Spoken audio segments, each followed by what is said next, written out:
I shared that I was reading the book about the same-sex couple, the two women who were married and everything but law in America in the early 1800s. I wanted to share a couple more reads for Pride Month if you're thinking about reading something that you may not normally pick up.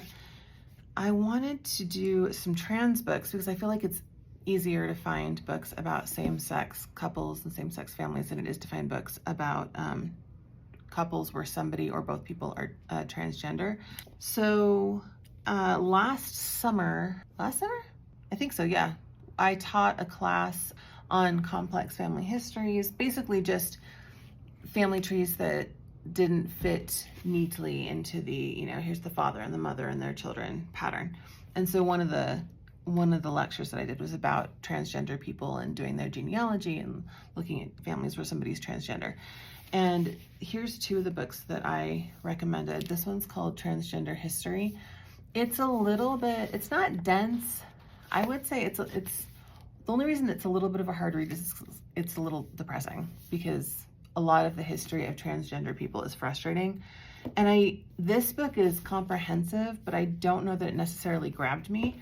I think this book is really interesting. It's just not quite as comprehensive as Transgender History. This one's called Female Husbands, A Trans History, and it talks a lot about people who were married when both people were born female, but one person was trans male, was living as a man. And these couples go back much farther back in time than I think a lot of people would necessarily recognize.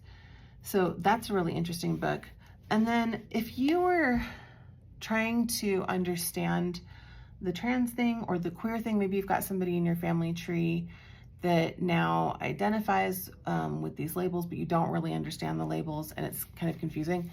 I recommend this book to people a lot, Queer, A Graphic History. There's a lot of books that talk about just like a general overview of gay, lesbian, trans, but this one, it's easy to read and it's comprehensive, but it's not that intimidating, so it's not that thick.